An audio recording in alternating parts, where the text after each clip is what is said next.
मेरे प्यारे बच्चों, आप सभी का स्वागत है। पिछले कुछ समय से हम लोग सब्जेक्ट की कक्षाएं नहीं डाल रहे थे। कुछ टेक्निकल कारण था, जिस कारण से हम नहीं डाल पा रहे थे।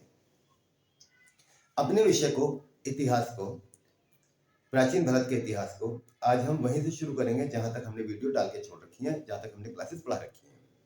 मैंने पिछली कक्षाओं में आप लोगों को प्रागैतिहासिक काल और सिंधु घाटी सभ्यता, जैन धर्म, बौद्ध धर्म, वैदिक काल, ये सारे टॉपिक्स मैंने पढ़ा रखे हैं। इन सब की जो क्लासेस हैं वो YouTube पे उपलब्ध हैं आप लोगों के पास। जहां तक हम पहुंच चुके थे 6वीं शताब्दी ईसा पूर्व, यानी कि जिस समय भारत के अंदर जैन धर्म और बौद्ध धर्म का उदय हुआ था, उस समय से आगे की कक्षाएं अब हम पढ़नी शुरू करेंगे, क्योंकि यहाँ से जनपद काल शुरू हो जाता है। जनपद और महाजनपद दो अलग अलग चीजें हैं, इनके बारे में जान लेते हैं। जब हम वैदिक काल पढ़ रहे थे तो उस समय छोटे छोटे राज्य थे, ठीक है बच्चों, छोटे छोटे राज्य थे, मगर वो जनपद नहीं थे। जिन राज्यों ने जब बड़ा आकार लिया, 4, 5, 6, 8, 10 गांव मिलके एक राज्य बना, तो उन्हें जो है जनपद कहा गया। क्या कहा गया उनको? जनपद। यहाँ महाजनपद की बात नहीं हो रही है अभी, केवल जनपद की बात हो रही है। और जनपद का उल्लेख हमें वैदिक साहित्य में नहीं मिलता है, किसी भी वेद के अंदर हमें जनपद का उल्लेख नहीं मिलता है। तो ये जनपद शब्द का जो प्रथम उल्लेख है वो कहाँ है? जनपद जो है पहले कहाँ उल्लेखित हुआ है? तो जनपद शब्द जो मिला सबसे पहले हमें ब्राह्मण ग्रंथों में मिला। ब्राह्मण ग्रंथों में सबसे पहला जनपद का उल्लेख मिलता है। जब ये जनपद काल था तो उस समय राष्ट्रीय एकता का अभाव था, कोई बड़ा साम्राज्य नहीं था। अब आगे चल के 6वीं शताब्दी ईसा पूर्व में, 500 ईसा पूर्व के आसपास की बात है ये, वहां पे क्या हुआ कि जनपद, छोटे छोटे जनपद, इनमें क्या हुआ, इन्होंने राज्य विस्तार कर लिया और जो अपने से कमजोर जनपद थे उनको जीत लिया। ठीक है बच्चों, जैसे मान लीजिए यहाँ पर एक जनपद है, उसका नाम है बिजनौर। ये एक छोटा जनपद है। इन्होंने अपनी शक्ति प्रदर्शन की और अपने आसपास के 2 जनपदों को जीत लिया, 3 जनपदों को जीत लिया और एक बड़ा जनपद स्थापित कर लिया। इसे कहा गया है हमारा महाजनपद। ठीक है बच्चों, क्या कहा गया है इसको? महाजनपद। महाजनपद यानी कि बड़ा जनपद। और महाजनपदों का जो पहला उल्लेख हमें मिलता है वो मिलता है महाजनपद। महाजनपदों का पहला उल्लेख मिलता है हमें अंगुत्तर निकाय के अंदर। अंगुत्तर निकाय, ठीक है बच्चों, महाजनपदों का पहला उल्लेख जो मिलता है हमें वो अंगुत्तर निकाय में मिलता है। इसके अतिरिक्त जैन ग्रंथ भगवती सूत्र, जैन ग्रंथों में भगवती सूत्र नाम का एक ग्रंथ है, उसमें भी हमें भगवती सूत्र में 16 महाजनपदों का उल्लेख मिलता है। ठीक है, परंतु ये स्पष्ट नहीं है। भगवती सूत्र में जो उल्लेखित महाजनपद है ये स्पष्ट नहीं है। अंगुत्तर निकाय में 16 महाजनपदों का वर्णन मिला, ये स्पष्ट है। इनके बारे में ही हमें आगे पढ़ना है। अब इन्हीं की जानकारी हम एकत्रित करते हैं। ये 16 जनपद कौन कौन से हैं? अंग, इसकी राजधानी चंपा है। मगध, इसकी राजधानी गिरिब्रज है। कौशल, इसकी राजधानी श्रावस्ती है। वत्स की राजधानी कौशंबी, शूरसेन की मथुरा, पांचाल की कामपिल्य, कुरु की इंद्रप्रस्थ, काशी की काशी, मत्स्य की विराटनगर, चेदी की चेदी ही है, अवंती की उज्जैनी। उज्जैनी का प्राचीन नाम पूछ लेता है बच्चों ये कि उज्जैनी का प्राचीन नाम क्या है? तो उज्जैनी का प्राचीन नाम है महिष्मती। वो साउथ इंडियन फिल्म में देखी होंगी, बाहुबली, जय महिष्मती, देखिए ना, उसी में ये महिष्मती कौन सी है? अवंती। अश्मक की राजधानी है कोटली या कोटना। वज्जी की है वैशाली, मल्ल की कुशीनगर, गांधार की तक्षशिला, काम्बोज की काम्बोज। अब इनमें सवाल किस तरह बनता है? इनमें सवाल इस तरह बनता है कि कभी कभी ये पूछ लेता है शूरसेन साम्राज्य की राजधानी क्या थी? तो क्या थी बच्चों? मथुरा। पांचाल महाजनपद की राजधानी क्या थी? कामपिल्य। कुरु की इंद्रप्रस्थ। एक तरीके का सवाल तो ये है। दूसरा सवाल क्या पूछता है कि इन 16 महाजनपदों में कौन सा महाजनपद ऐसा था जिसमें राजतंत्र ना होकर गणतंत्र था?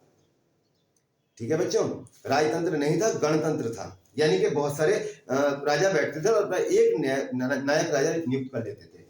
तो ये वज्जी और मल्ल, ये 2 ऐसे महाजनपद हैं जिनके अंदर गणतंत्र प्रथा लागू थी। क्या था यहाँ पे? गणतंत्र था।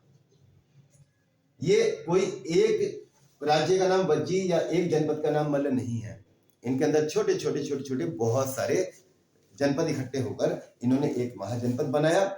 और इनमें करते क्या थे? ये सारे राजा इकट्ठे बैठ के अपना एक नायक चुन लेते थे, उसी को अपने महाजनपद का राजा कहते थे।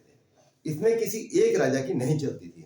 इनमें क्या प्रणाली थी, जैसे हमारे यहाँ है कोई प्रस्ताव पारित होगा तो मतदान के आधार पर होगा। जितने राजा इसमें सम्मिलित थे वो सभी आपस में मतदान करके ही अपना राजा बनाते थे, और वो सारे ही मतदान करके किससे संधि करनी है, किससे युद्ध करना है, वो सारे कार्य क्या करते थे। ये केवल 2 राज्य हैं, वज्जी और मल्ल, जिनमें गणतंत्र प्रथा लागू है। बाकी जितने भी बचे हुए हैं यहाँ पे वो सारे के सारे कैसे हैं, ये सब के सब राजतंत्र है। ठीक है बच्चों, क्लियर हुआ। अब इसमें आगे दूसरा सवाल क्या बनता है, वो कौन सा महाजनपद है, अकेला महाजनपद जो दक्षिण भारत में स्थित है।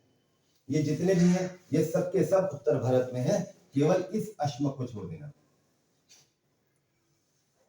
ये अश्मक जो है ये दक्षिण भारत में है, दक्षिण भारत।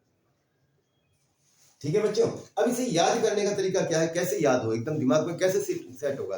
तो केवल इतनी बात याद रखना कि श्री कृष्ण जी से मिलने के लिए सुदामा पहुंचे थे, श्री कृष्ण से मिलने के लिए सुदामा पहुंचे थे, तो उनकी आंखों से अश्क निकल आए थे।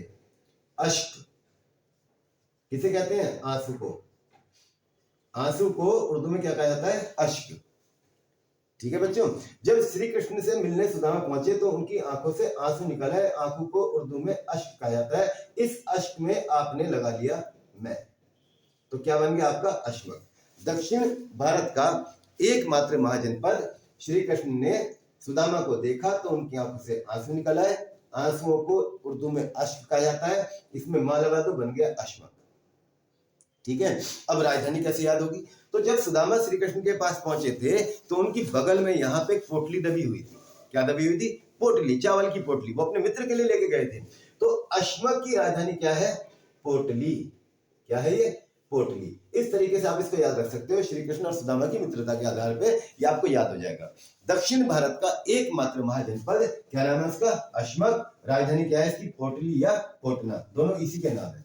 ठीक है बच्चों, कभी कभी ये पूछ लेता है उज्जैनी का प्राचीन नाम क्या था, माहिष्मती था।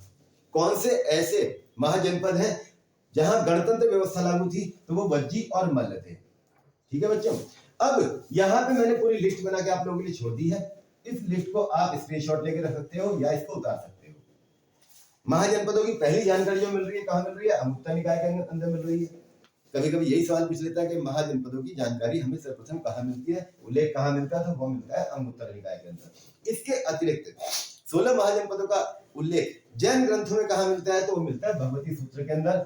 ठीक है, वो वाले मैंने यहाँ लिख दिए हैं, सारे के सारे अंग बंग मगध मलय मालव अच्छ कच्छ पच्छ पौध लाल वज्जी मोली काशी कौशल अवह और समुत्तर।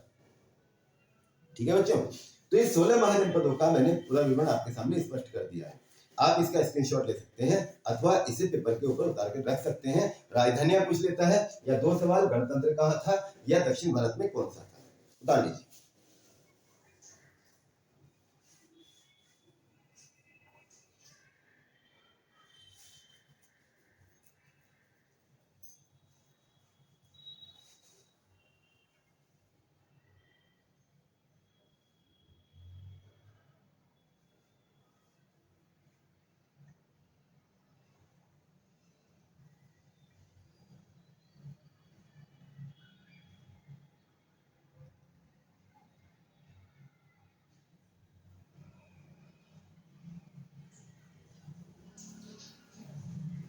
आज आपको यह भी बताने वाला हूं मैं कि सफलता अर्जित करने के लिए आपको क्या करना पड़ेगा।